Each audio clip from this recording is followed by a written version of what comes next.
Yang dirahmati Allah Subhanahu wa taala. Di sini ada paradok nilai. Paradok nilai adalah sebuah teori nilai guna dikembangkan para ahli ekonomi yang mengalami kesulitan menjelaskan mengapa terjadi perbedaan yang sangat mencolok di antara beberapa jenis barang. Seperti contoh harga air dan harga berlian. Mengapa harga air murah sementara harga berlian tinggi? Nah, ini menjadi satu pertanyaan. Secara awam atau secara akademik, nilai murah karena banyaknya barang. Jadi air melimpah ruah. Sementara berlian sedikit dan indah. Air juga tidak kurang indahnya. Dunia tanpa air kering. Dunia tanpa air membuat orang sengsara. Dunia tanpa air membuat orang ribut berebut air.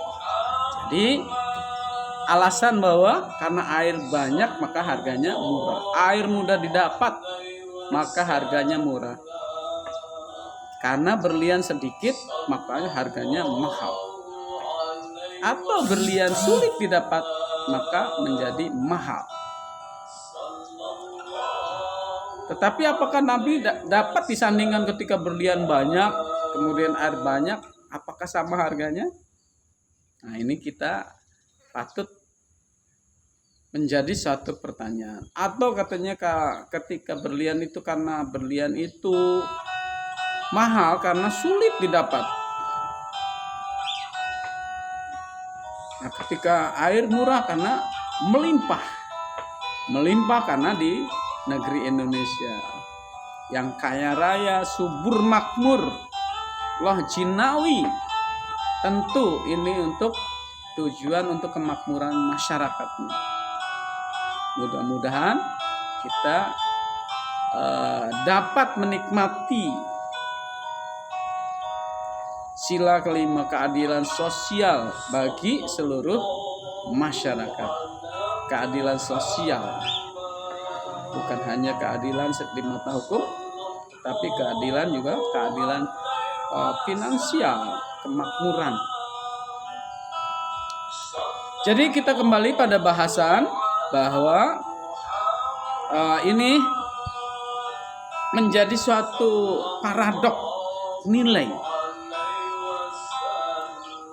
Ya, bahwa air melimpah jadi harganya murah dan berlian sedikit dan sulit didapat maka harganya mahal. Kalau dikatakan berlian indah, air tidak kalah indah. Air tidak kalah indah. Kita sering menikmati keindahan air ya. Di laut, di danau, itu merupakan satu keindahan bentuk lain yang tidak dapat disamakan dengan berlian. Puji syukur kehadirat Allah yang telah memberikan rizki yang melimpah. Ada air, ada berlian, ada laut, ada danau, sehingga kita dapat mudah untuk menikmati itu semuanya. Tapi harus diiringi kemampuan daya beli. Kemampuan daya beli. Adik-adik, kalau misalnya ini batu granit atau ada meteor yang jatuh dari bintang, apakah harganya semahal berlian? Tentu nanti masyarakat yang akan menilai apakah nilainya sama. Karena itu sulit didapat. Dan kita dapatnya juga dari jatuhan. Apakah sama? Nah, itu menjadi satu bahan diskusi ya. Nah, ini berangkat kepada surplus konsumen. Surplus konsumen adalah perbedaan antara total nilai barang dengan nilai pasarnya. Jadi, surplus konsumen adalah perbedaan antara total nilai barang dengan nilai pasarnya. dengan nilai pasar. Surplus konsumen ini terjadi karena kita menerima lebih banyak manfaat dari yang kita bayar. Ini karena hukum hasil lebih yang semakin berkurang. Pada dasarnya kita membayar dengan jumlah yang sama dari setiap barang yang kita beli.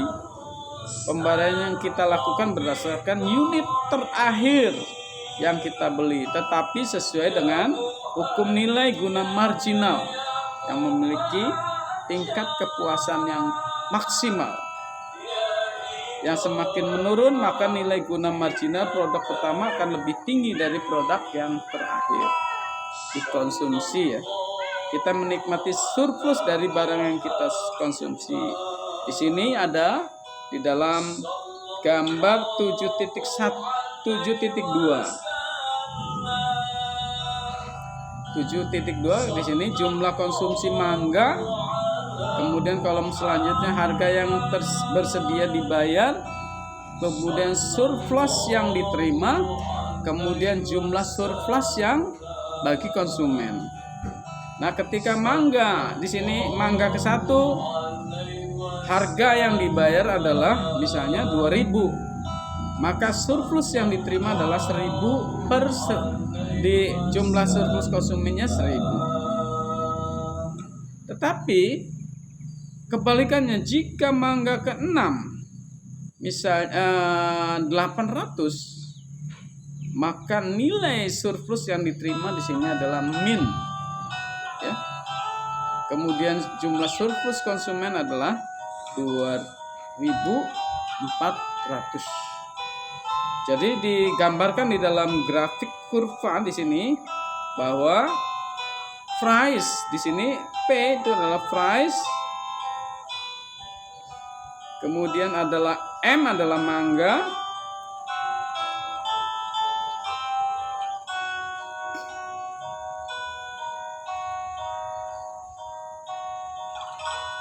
Nah, di sini jelas bahwa ketika mangga itu harganya mahal,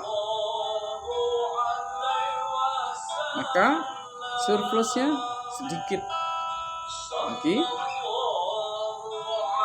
konsumen dan surplus yang diterima. Adik-adik yang dirahmati Allah Subhanahu wa taala,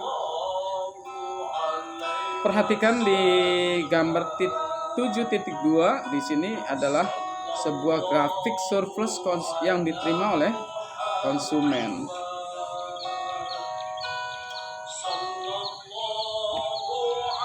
Ketika harganya di 1.000, maka surplus yang diterima dan surplus konsumen adalah di sini untuk yang diterima pada posisi 0.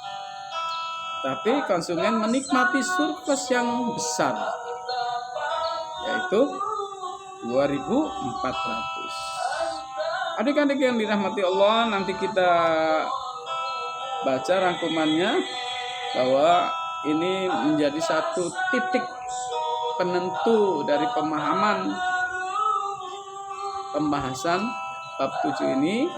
Dan nanti insya Allah kita dapat berdiskusi secara panjang lebar tentang bahasan ini apabila kondisi dari keadaan dunia saat ini sudah normal. Adik-adik yang dirahmati Allah, tetap jaga kesehatan, tetap jaga jarak, tetap semangat untuk menuntut ilmu. Mudah-mudahan Allah selalu melindungi kita dari bencana wabah penyakit ini. Amin. Mudah-mudahan ini ada manfaatnya bagi adik-adik. Semoga, amin. Dan Bapak minta maaf apabila ada informasi yang salah. Billahi taufik wal hidayah. Assalamualaikum warahmatullahi wabarakatuh.